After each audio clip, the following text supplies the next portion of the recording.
Hello, everyone. So in this episode of Spiritual Superpowers, we're talking to Marianne Kennedy. Marianne Kennedy is a medium, and we're going to talk about what a medium is, how it is to be a medium, and other questions that people have about mediums. All right, stay tuned.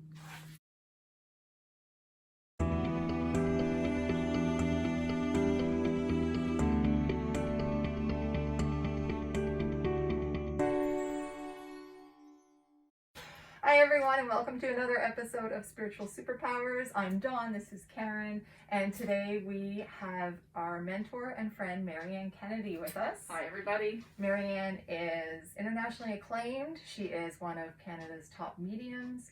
She's a soul coach, published author, and runs I call it psychic school.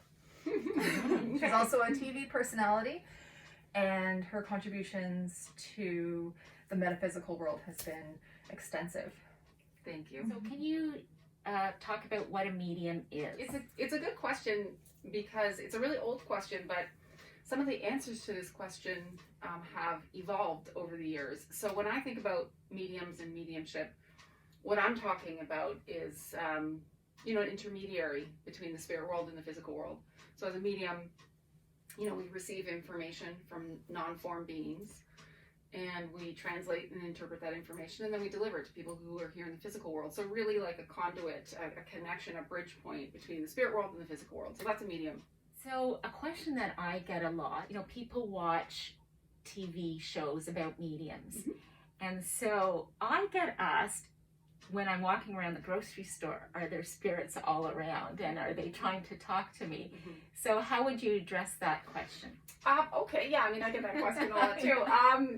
So the quick way to answer it is that, yes, spirits are everywhere. They are, right? Because most spirits are connected to people here in the physical world. So if you're somewhere, you may have a family member or two hanging around with you. Or, spirits also have their own life. They have their own free will choice. Even in the spirit world, they go places, do things, visit places. We also overlay with them, right? Like the spirit world is often in some faraway land, right? We pretty much exist simultaneously, but at a different frequency. So it's a different dimension, but we're kind of here in time, space, nearly together. So as mediums, we perceive beyond that dimension, right? So we can cross the veil, cross the dimension, switch our frequency, be able to be aware of other things. The same way sort of a dog can see and hear sounds and colors that we can't. Same thing, but we just sort of do it usually at will, sometimes not at will. But, when I go shopping, and I teach this to students all the time, and you know what, TV has to be sensationalized to some degree, and we know that too because we work in TV. So that's true, but bigger budget shows are more sensationalized. That's sort of the way it tends to go. But yeah, so as mediums, we have a choice, right? To be aware or to not be aware. So your like open sign is on or your open sign is off. So yeah, I can go shopping or go to the restaurant for dinner, what have you, and be very aware of a number of spirit people, but I won't do it. Because we have to operate a foot in both worlds, right? We are form beings, we are three-dimensional, and we're also soul beings. We're non-form beings, we're 5D, beyond, like we're so much bigger than that, but we also are, very concrete beings, and we have to be able to operate and function in the physical world. So you can, all you want, be on all the time. Be aware, perceive, receive spirits everywhere you can do that. I don't suggest doing that. And it's not, and over the years, historically, there have been a lot of sort of misunderstandings around that. People, and that's why a lot of folks that I have personally worked with and mentored over the years that say this was always a curse to me. Okay, it was always a curse to them because no matter where they went, they were haunted by something. Okay, but that's because they didn't know how to become unaware, and it is a skill, and you can develop it, and you can do it. So yeah, does it look like it looks like on TV? If you want it to look like that, you can, right? But best to not in most cases. Yeah, to just sort of be open when you need to be open, and not be open and aware when you don't need to be. And that's always with the exception of your own spirit team or your own spirit people, right? Like it is always okay for my dad or my nanny to come to me and let me know something. It's always okay. There's no boundary around that ever, because I trust that there would be a purpose and a higher reason for it. And so I always allow for that. For spirits that I don't know and aren't connected to me, I have a boundary around that. When I'm not working, I'm not aware, and they pretty much know that. Another question that people often ask me anyway, is what's the best thing and what's the worst thing about being a medium? Wow. Okay. You know what? I've done a lot of interviews in my life, and You no one haven't has had ever that asked that. question. That's pretty good. Okay. Let's start with the worst. If anyone's a medium at home, any of your fans and followers, maybe you'll resonate with this. Certainly, when you've done this work for X number of years, I think it happens eventually. But I think one of the biggest downsides of mediumship is that you actually tend to store memories that aren't yours. So what do I mean by that?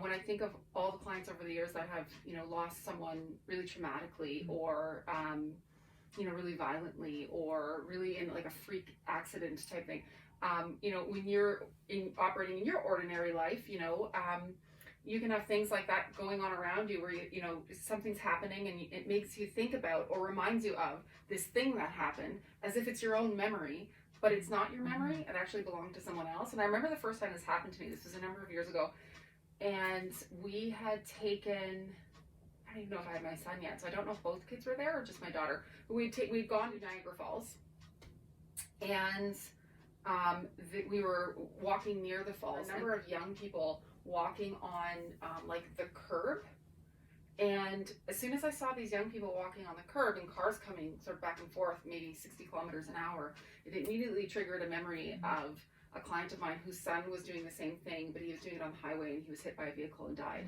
And so random things like that can come up for you in your life, like you're recalling memories that never even were yours to begin with. So I mean, I don't know if it's so much a downside, but it's sort of like an X factor that occurs, and it's not necessarily a positive contribution, although it can be, because I find myself as a parent then making maybe better, more cautious decisions sometimes. So I think I'll just try to use it as a positive thing. And the upside, maybe one of the biggest perks of doing this work, and I think that you both could agree with this, is that, in our own journeys as humans incarnate, it does a lot of good for us to understand the reality that we continue on past physical form.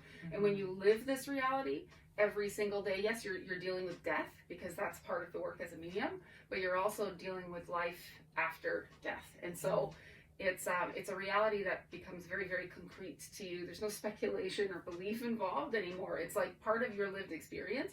And I think that liberates us from a lot of fears a lot of the time.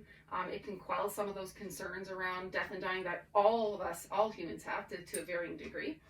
So I think that's a good upside to it. And then if I could just add to that upside would be that, being able to pay that forward to other folks, to see transformation in their lives through a reading with you or a teaching with you or whatever that looks like. Being able to pass that along, I think, is part of why I call mediumship a healing act, because sure, we're bringing through data and evidence, we're demonstrating continuity of life after death, continuity of the soul, but there's also healing that happens. And funny enough, it happens here and it happens on the other side, which maybe is another conversation for another day, but it happens in both spaces. Yeah. And I think we talked about that to a degree in a earlier episode, right? How knowing all of that really helped us in our own journeys. Definitely. Yeah, it really made a difference. Yeah. And it made a difference for us because you've taught us how to do mediumship, because you believe everyone can connect and communicate with their loved ones. Yeah.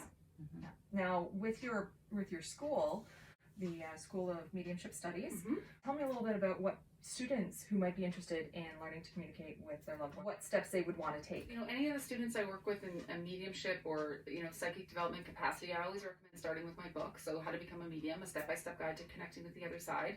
And I like them all to come in having read that, whether they have any experience or not, because at least I know then if they have nothing, they at least have that. So we can all sort of start from a common space. So people enter into mediumship study from varying points. I mean, some will start in sort of like condensed workshops. So, spending a weekend with me or spending a single day workshop, and then go into sort of regular practice. And that would look like a weekly development circle or doing weekly practice on your own, because I also have an online school where folks work through manuals and videos, and they do their own case studies and they send those in for marking.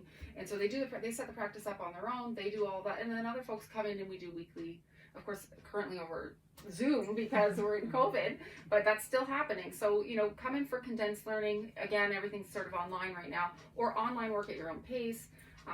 And so I teach a multitude of workshops at the entry level all the way up to advanced and going into professional practice. So there's always sort of a spot to start. And sometimes I get inquiries from folks to say, this is what I've done in the past, I'm not sure where I should start. And that's a very individual thing. So it's the right thing to do, to reach out, connect, and find out, where should I start out from here. Great. Yeah. And we'll include some information in the description below, a link to your book, as well as to your website, so that if anyone watching did want to learn more, they could definitely contact you. So thank you so much You're for welcome. sharing information on mediumship. If someone did want to reach out to you for a reading or for some school, what's the best way to reach you? Yeah, so the best way is through the website, so mariannekennedy.ca, or on Facebook, Spiritual Medium Marianne Kennedy, and all requests go through those avenues. Great. Well, thank you so much, and thank you for tuning in to another episode, and we'll see you again.